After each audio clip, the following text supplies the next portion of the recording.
All right. Well, good morning. Good morning. Welcome to Talk About It Live. How you doing there, brother?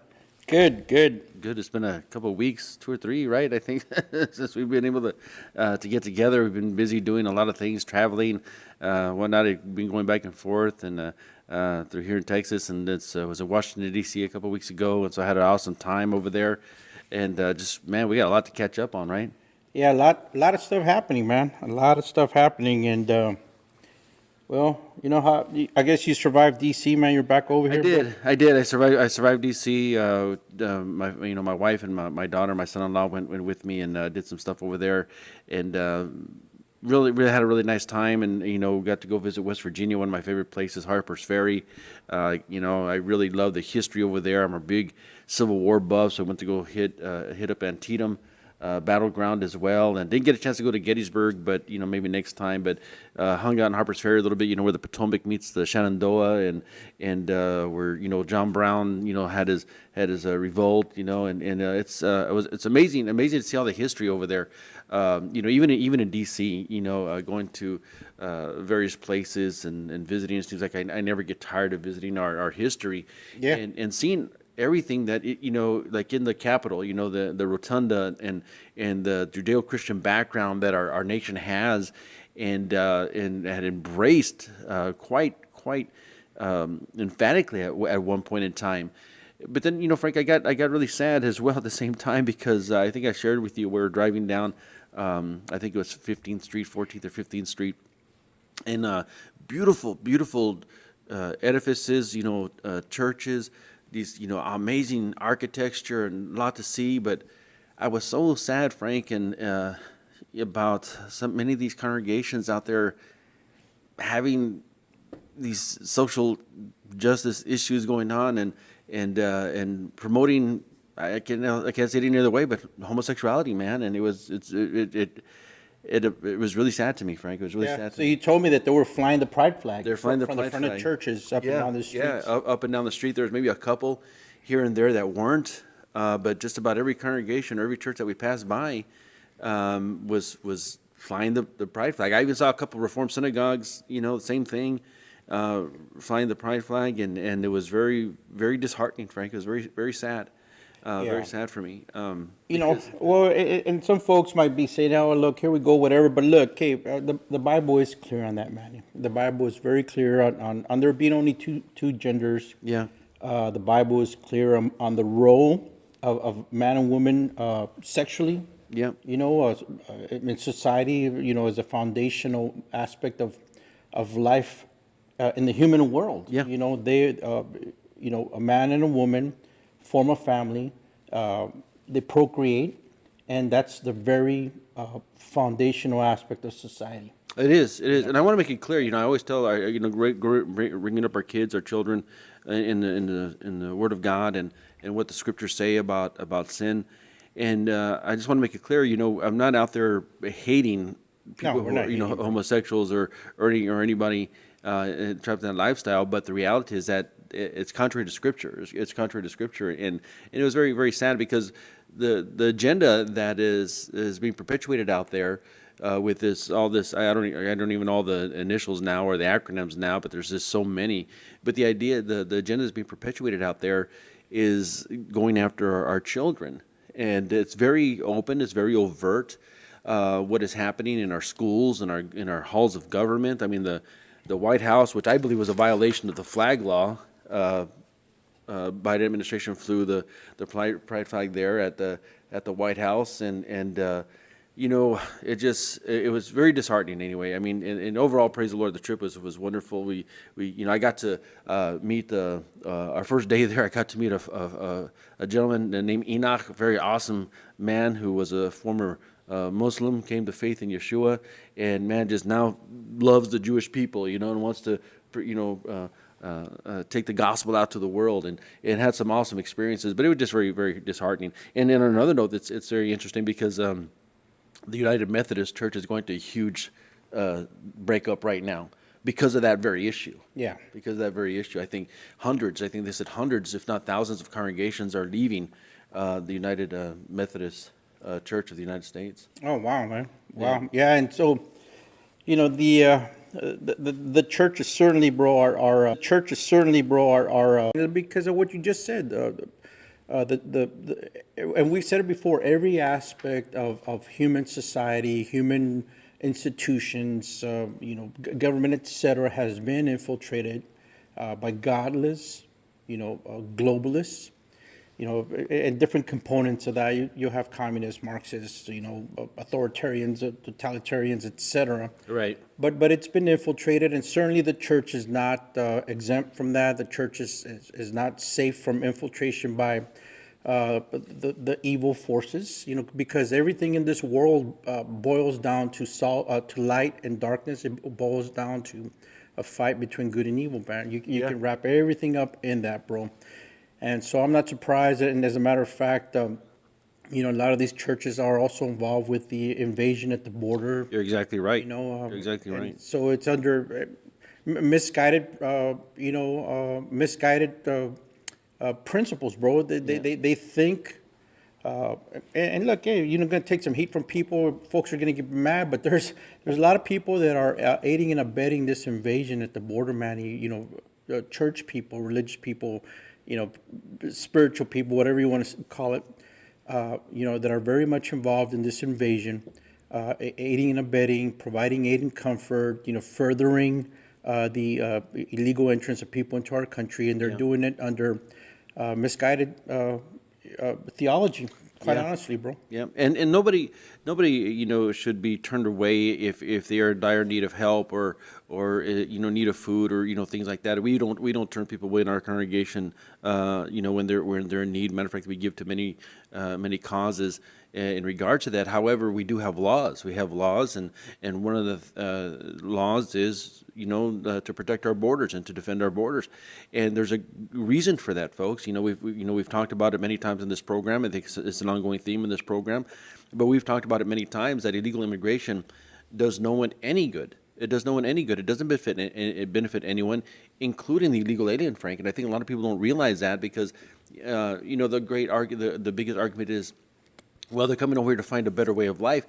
But when they get over here, are they really finding a better way of life? Because as you and I know, as we both served in the patrol, that's not the entire case. Much of the time, and most of the time, these illegal aliens remain indentured servants. And a big misnomer is as well, big misnomer or a misunderstanding is that many people think the majority of illegal aliens are coming only from Mexico. Communities, cities like Chicago, New York, and Washington, D.C., and people are like, hey, send more, whatever. I'm like, dude, why send any? Why freaking put on a bus one more person to send them into the country to go be a burden on a fellow American, man? Yeah. And so part of this, man, here is, Democrat city serves and right and stuff. Look, it's all contributing, bro. Those are the straws that are being put on the camel's back. Yeah. And so eventually it's going to break. And look, man, I mean, you get the collapse of cities and an economic system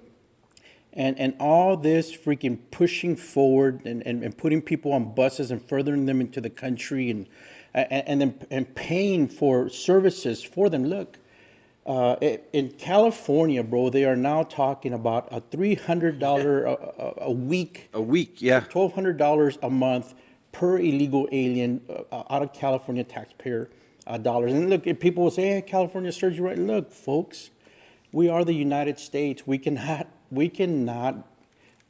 bear, any of our states falling. It will have impact. Yeah. On our entire country. And it will, because California is already suffering with over a $32 billion deficit right now in their state. So guess who has to make up that deficit if they go under? Yeah. Everybody else in the nation, right? And it's costing us all over. Look at the havoc they are wreaking on the hotels up in New York, stuff like that. Look, folks, we got to get away from the serves and right kind of thinking. And it's like, one illegal alien in the country, a person that did not go through our regular immigration process, not this bastardized, misused and abused current situation. That's not the way things are supposed to operate. Right. We have had a system in place, and all these politicians saying, well, we need to fix the immigration process. All that is code for amnesty, code for loosen and remove Yeah. restrictions, and even remove the very laws, which is what they're doing right now. They're ignoring so many of the laws, like illegal entry, like smuggling, aiding and abetting, harboring. They're ignoring all that stuff, and so it's costing communities and all these people that want to chant USA, USA. Well, we should not be cheering when you see cities starting to go down, go under, because there's so much fallout from that Manny. Look just at Detroit, for instance, was the mega capital for U.S. auto Yep. manufacturing. Yep. Yeah. And so now, because of NAFTA, global partnerships and et cetera, the U.S. market getting flooded with vehicles from all over the world, it crushed cities like Detroit. Yeah. And so now you have row upon row of houses sitting empty that are now havens for drug abuse, for prostitution, for criminal activity. And those, more importantly than that, Manny, those were families that were affected, bro. Families that were relying on that auto industry. But it's just amazing how difficult it is to find anything that is made in America. And I was I was watching the news this morning, and it's also amazing of what's happening in our education system. Also right now in regards to what the woke agenda versus what is happening in China, as China is basically preparing their society for war. It seems like. I mean, you see all these videos of these school-aged children handling weapons, disassembling and assembling weapons, and chanting, or not well chanting, but repeating every morning the Chinese national anthem and their constitution, and it's just getting ingrained. I mean, these are young children, 3-4 years old, 5 years old, that they're doing this, and here in our society, they're like California's trying to pass a bill that to criminalize parents, or to charge parents with crimes if they don't affirm a child's gender. At the age of 5 or 6. So so a couple of things as you were saying that, Manny. I've seen that video of those kids, man, sitting there at a table, assembling weapons, AKs or whatever, know. And but the other thing I read this morning, actually came across my email feed here, was that the Americans are being pulled out of Taiwan. Oh, So they're pulling them out of Taiwan, and all along the war drums have been beating here, as politicians who owe their allegiance to military and industrial lobby pacts, etc., have been beating the drum of war. They've been pushing the war in Ukraine. Why? Because that's the increase of guns and bullets and weapon systems, etc. Plus, it's also been covered to funnel billions of dollars, over to the Ukraine, which then gets redistributed to dirty politicians, corrupt politicians, and then what's happening out of the Ukraine, Manny, is that those weapons are starting to wind up in the hands of terrorists. They're being sold. There's a black market. Surprise, surprise, right? Surprise, surprise, bro. And that's what's going to happen, and happening already with, of course, the Afghanistan weapons that Biden left behind. And so the second thing that I thought about, as you were saying all that, and it's something that's been burning, because I got a couple of texts. Hey, why didn't you post anything about Memorial Day? You got to post reverence to our fallen soldiers and our fallen military. And you're always going to get those critics, bro. So this kind of deals with all that, man. As we have sold our economic superiority, we've sold it, man. We've given it away. People have been bought. And Nixon and the Bushes are involved with all that stuff, giving China incredible power, incredible leverage against the United States. And so what now folks are saying, hey, you know what? These agreements we have with China are not such a good thing. Well, no, duh, man. I mean, anytime you got a corner on the market, you're freaking manufacturing something. You got the corner on the market, and so then they become so big and lazy with the money that's coming in, and so it's like, okay, well, let's sell off some of this. You're only weakening yourself. And Yes, yeah. And there comes a time, I mean, for smart stewardship of that, manufacturing industry or whatever, that's where you've got to apply biblical principles to that, bro. I mean, yeah, you want to farm out some work and other people, you create cottage industries, great, great, great. But then when you sell out on biblical principles and you allow greed, Yeah. which is the love of money, that's when you open the door to the enemy. And what does the Word of God said? Sin is always crouching at the It's always door, man. scratching at your door. It's That's right. always Yeah. looking for that opportunity. So getting back to why I didn't post for Memorial Day, I'll tell you why, man. Because sure is expected, hey, celebrate, and yeah, I'm not even going down to the barbecue. Hey, this is just a barbecue weekend, like La Mensa, Yeah. or what's your name, Kamala said, whatever. But anyways, it's not even about that. And hey, let's honor the memory and stuff. Look, folks, is there any honoring of the memory, Manny, with what is going on? Our young men went and fought to keep the communists away, to keep Yeah. them off the shores of America, to keep the enemy in foreign places and far off places. Let not our nation, let not the shores of our nation be invaded. Let's keep them at bay. Let's not even allow this hemisphere, and that's why we were working with other nations on security pacts, etc. And so honestly, you've got to say that it almost seems, Manny, like their death was in vain because Yep. communism is in America. The Yeah. very thing that they went to go fight, these great evils around the world, keep them far away.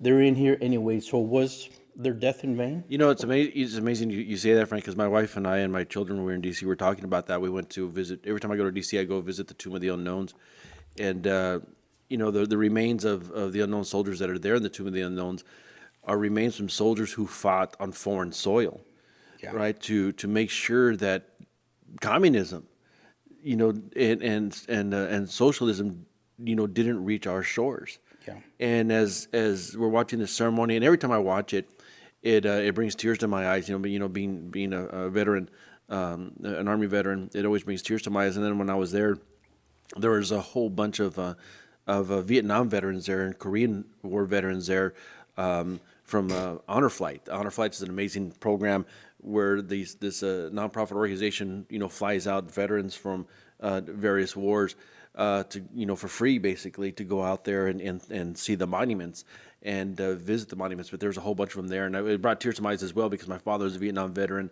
and I know he would have been proud to have sat there and watched. But sadly he died of cancer that he got from Agent Orange in Vietnam. But these were remains of soldiers. These are remains of soldiers in there, Frank, in the Tomb of the Unknowns that fought on foreign soil, not only to prevent communism and socialism from coming to our shores, but to defend those who were suffering under that rule, Yeah. like Yeah. in Vietnam and in Korea and Nazi Germany. And for now to see people even in the administration, this current administration, embracing communism, embracing socialism, and trying to bring it to our shores, trying to bring it into our society, trying They've to already done it, bro. Well, yeah, you're exactly right. Yes, it seems like the death of our soldiers was in vain. And so, and even as I was saying that earlier, man, you know me, bro. Man, there's always bunny trails, man. Look, folks, every issue is complex. There's multi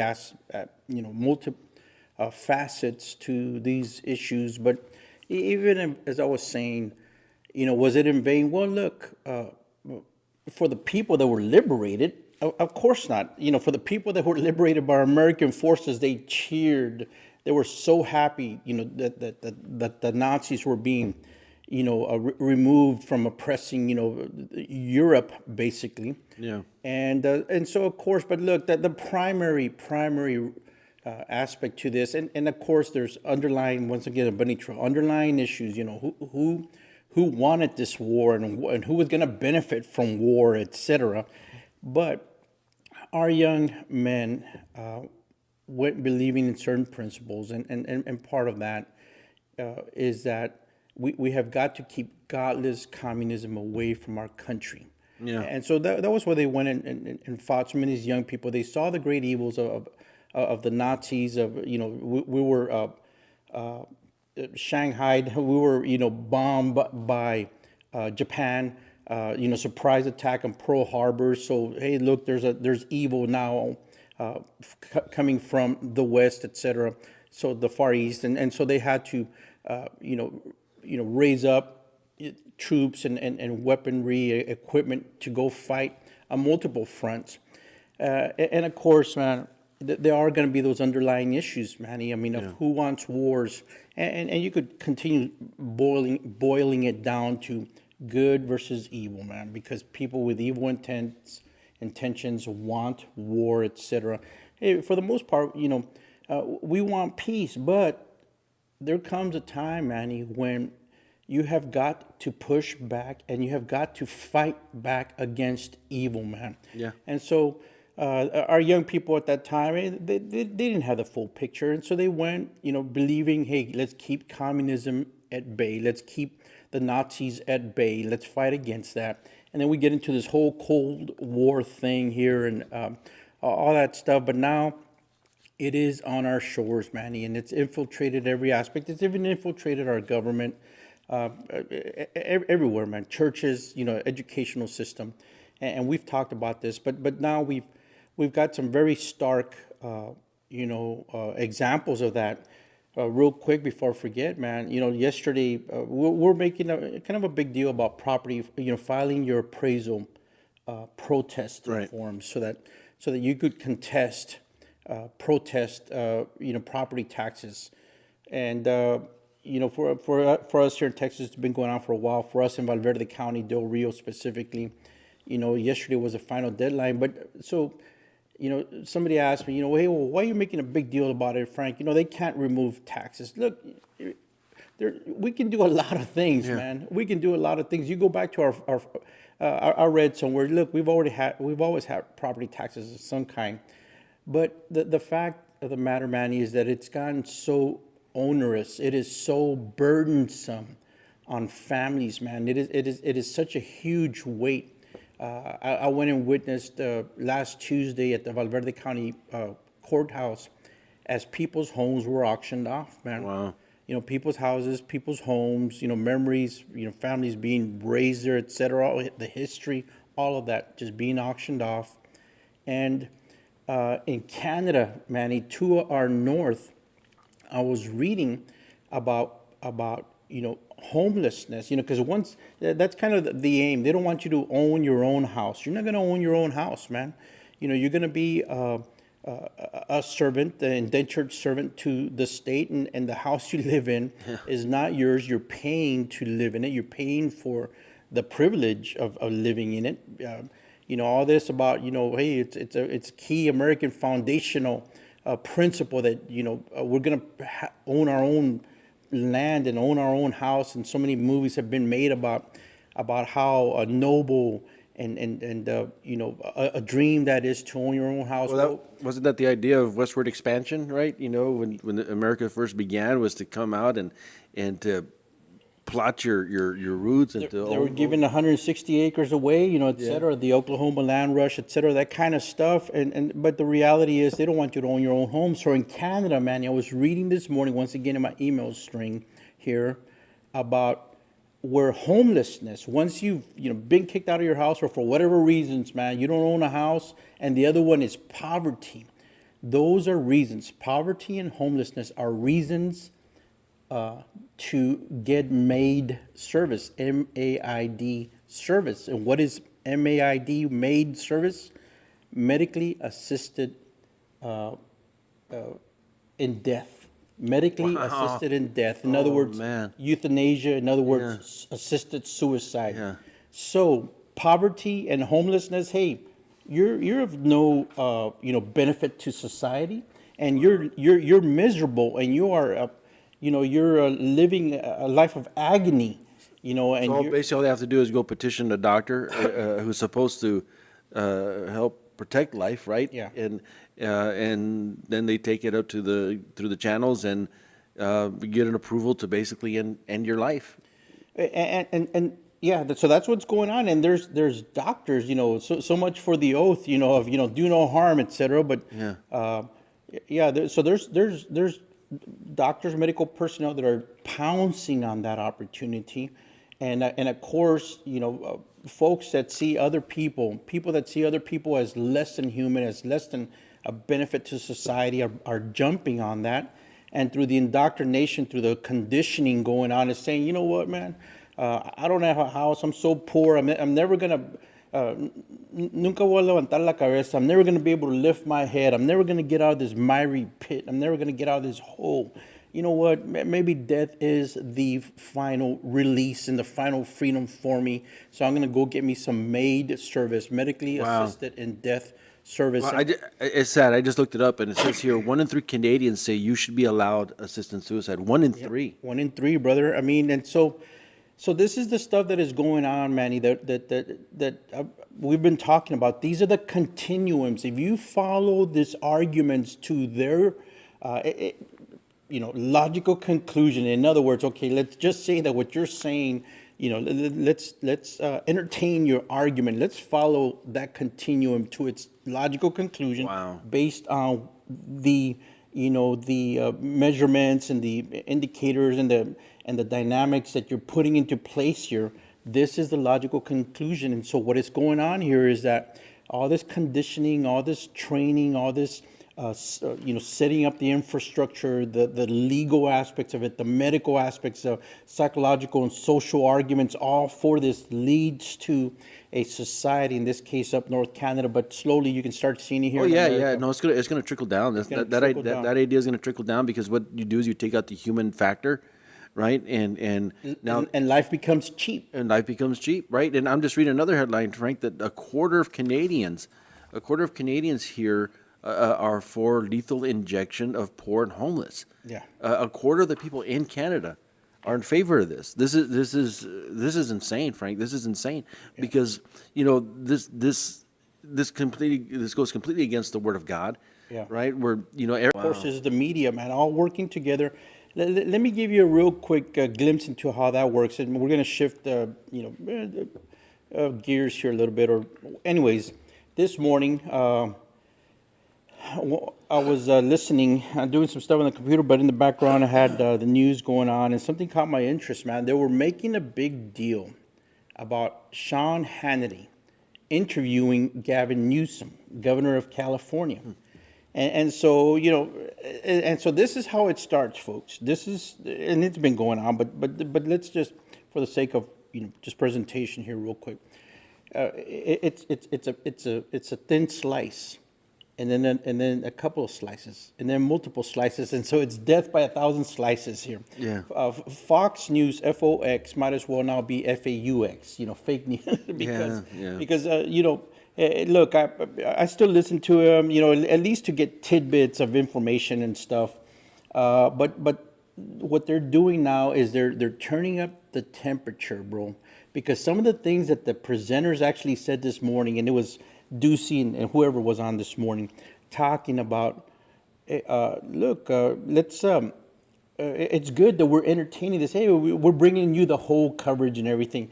And throughout the morning, we're going to be having more snippets of this. And it's like, oh, dude. So they're kind of softening they're softening it up, bro. It's it's turning up the heat. Newsom's not such a bad guy after all.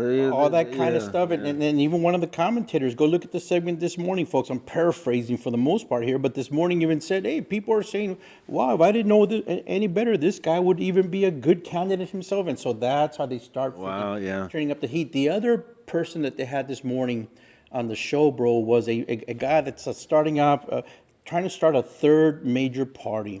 And I forget what it has a name, something like something choices, or I forget what it is, man.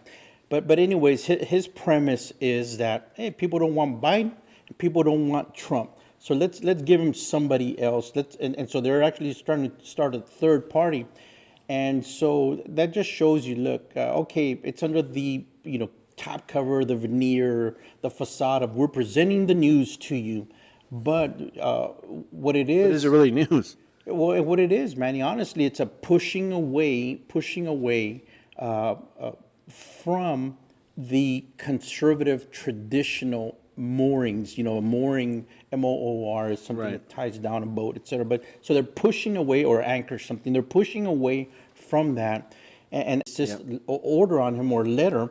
against him. They don't want him broadcasting. They don't want him to broadcast until after the general election in Well, 2024. And there's a reason they're trying to shut up Tucker, and that is now Fox, FAUX News at work. Yeah, and and I was reading that Fox sends Tucker Carlson a cease and desist letter, and for them on their side, as Fox sends a Tucker cease and desist letter, yeah, and on their side, yeah, it's a kind of a logical decision per se, because apparently his Twitter show outdid Over 100 million. outdid Fox in ratings, and but I stopped really listening to Fox right when during the last election, man. Yes. I saw Arizona. I saw the writing on the wall and with them and. And it's been in works for a while. You know, they love to have Karl Rove on there, and it's like, oh my God, Karl Rove of all people, he's Yeah. still tied at the hip with the Bushes and all that kind of stuff, and so Or globalists, by the way. globalists, yep, Yeah. exactly. Yeah.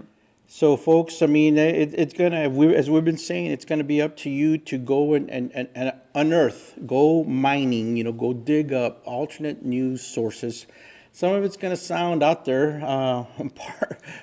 you know, sometimes, how does that saying go? Sometimes the truth is stranger than fiction, man. Yeah. And so stuff out there that just sounds outlandish, way out there, folks. Now, given what we are seeing, given the tendency of the war, Charges are, kind of weird that, it's Trump, but, trumped up charges, but against him. But yet no one's gone after Hunter Biden yet, after they've already proven over and over again about it. His laptop was real. It's his laptop. It wasn't Russian collusion and all these other things. But we see this overt weaponization of our governmental system. big time, bro, big time. They are they're definitely turning the heat on Trump, bro. They don't want him to run, man. They want to see him in a jail, and God forbid he get into a prison. All you got to do is think about Epstein and all this Oh, my other goodness, people, man. bro. Oh, my goodness. I mean, and look, we'll see what happens with all that, but definitely, Manny, what they're trying to do, because he is, in a sense, the face of again here, bunny trails and caveats, etc. But for the most part, there's always been systems, even from the very beginning. Well, Justice had a blindfold on at one time, and here in America, that blindfold has been taken off, and there's a lot of over bias and prejudice now, and separation, and so this is the certainty that so many of us share, bro, that our government is against its citizens. Yeah. That the government of our country sees us as either subjects, persons to be subjected, or opposers. Yeah. Well, didn't Biden during his campaign, revealed that sentiment over and over again. I remember that video when that construction worker kind of got in a little argument with him, and Biden said, Has turned on us, Manny, but also is that that you have in this country a system of justice that is going to, bring out the steamroller to crush what they see as a fly, bro. I mean, so they're going to come in hot and heavy, and they're going to use the system against you. And a perfect case example of this, look at everything that Hillary Clinton did, man. When she had that server at her house, and then the computers, and then she bleached the hard drives on those computers and smashed cell phones and all that kind of stuff. It all happened out there, folks. And now this information is coming out about Biden. And this morning, I had read it, I think, last night, but this morning again, Burisma was at that company out there in the Ukraine. And the guy, they also have in place in this country, Manny, a massive standing army. They have a massive standing army. And if you go back to our founding of our nation, and a major reason that the Declaration of Independence was crafted was because of opposition to the standing army. And what I mean by a standing army, I'm not talking necessarily about our military here. I'm talking about throughout the city, the heavy presence of heavily weaponized. If you had 20,000 agents, each one has a sidearm, each one can have a long arm, can be a fully automatic M4, or a shotgun, would have a vehicle with a radio, the capability of that, Yeah. and part of that is, hey, fast response, emergency response, natural disaster response. But these are elements, Manny, of a standing army in this You're country. exactly right. You're exactly right. And I think one of the, at one point, one of the things that used to kind of frighten me back when all this was starting, back in 2003, but one of my fears was at one point, seeing our signal keeps going in and out all of a sudden. I tested it this morning. It was doing great. I don't know what's happening now. But one of my fears is that when DHS started, one of the fears was that when if anything, any master disaster was going to happen, we were going to fall under FEMA, Yeah. to go in and take, basically disarm citizens. And they could use agents from DHS, which included Border Patrol. And that was one of my fears at that point in time. I don't know if that's still the case now, but FEMA, the director of FEMA, actually had. Equipped, weaponized, mobile army on the ground at Border Patrol. And look, I say this with full knowledge, Manny. There's good people still working in these agencies. There's freedom-loving Americans who are still working in these agencies. There are people that believe in the Constitution still working in these agencies. They're between a rock and a hard place as far as that goes. But I know there are folks that resisted the prick. They did not want anything stuck in their bodies. They resisted that. Very few. And so that brings me into this next element of what I'm about to say. And I preface it, of course, with saying, look, there's good folks, but at the end of the day, Manny, and you know this as well as I do, having served 25 years in the Border Patrol, there are people that are just order followers. Yep. They just follow orders, and it's like, oh, well, it's the way it is. What Jason Owens. Jason Owens. Hold on. Jason Owens, out of Del Rio sector. Out of Del Rio sector. Former Del Rio sector chief. And so folks are saying, hey, I've been getting texts, Frank, what do you think? And hey, great, that other guy is gone. And maybe now we'll see change. And maybe now, look, folks, let's just put that on the table right now. Mr. Owens, yes, has been named the chief of the Border Patrol. I've met him, spoken with him a couple of little times here and stuff. But at the end of the day, he does not have any power or authority to enact policy. He can contribute. Yeah. He can give his input. He can.